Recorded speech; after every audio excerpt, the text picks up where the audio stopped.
when you hear about suicide bombings, suicide is forbidden in the Quran. According to the Quran, if a person commits suicide, they're never going to enter paradise. But when people use religion for their own convenience, they will say anything. Quran very clearly says that if you kill one innocent person as if you have killed humanity, chapter 2, and I'm paraphrasing this, and if you save one innocent person as if you have saved the whole humanity. So Quran is very clear about the sanctity of life, whether it is a Jewish life, a Muslim life, or a Hindu life, or a Christian life. It does not matter. Life is life, and we are the custodians of this life for Almighty. So I cannot kill myself. So what right do I have? It's a major sin for me to kill myself. So what right do I have to kill somebody else? You see?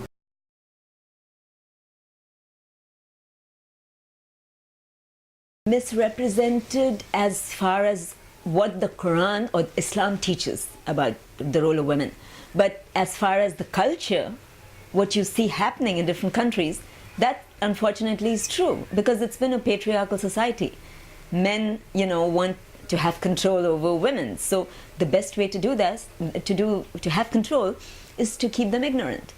If they don't know their rights, they're not going to demand their rights. I'm not about to deny the fact that in many Muslim cultures, particularly in the Gulf states,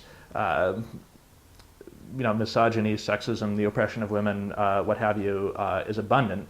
But it's important to note that this is not something that the faith sanctions, but it was more or less the appropriation of kind of the guise of the faith by political and cultural structures that were misogynist. So it was a misappropriation of the faith. Passages are being taken out of context from the Quran, and then they are being used by interested parties to show that Quran is a very violent religion. Now there are passages in the Old Testament, in the New Testament also, which are very violent. Again, you got to look at those passages in terms of when they were revealed, what was the purpose of those passages, and look in the context of why they were revealed, those passages. Islam is the first religion that gives women the most rights. A Muslim woman is allowed to inherit property. She can go outside of her home and work, but she's not required to spend a single penny on the household expenses. And if she chooses to do so, she has been promised a reward as though she were giving charity.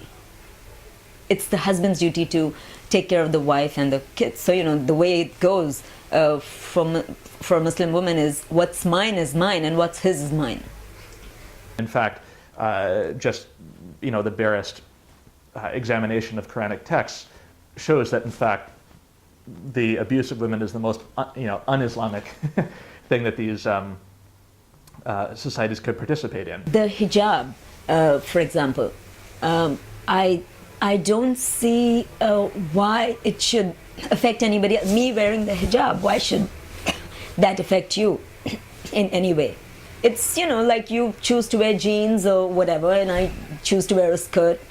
It shouldn't matter. We all have our freedoms, and it has been demonized to such an extent, the hijab, as if it means something, or it's a political statement. It may be a political statement in some places where people have made that so, but then the hijab is something that's required in the Quran. It's for modesty, because when your hair is showing, you tend to look more attractive. The appearance of what are truly marginal radical elements has allowed public rhetoric in a sickeningly pervasive fashion to conflate violence with the world's second largest religion as a whole and its adherents.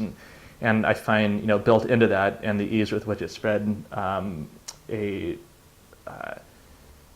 unassailable injustice that I think everyone who can boast about having the capacity to think has to act to bring awareness to and to challenge. Once that misunderstanding is gone, the fear is gone. Fear just breeds more misunderstanding, and it creates distance between human beings, and it need not be.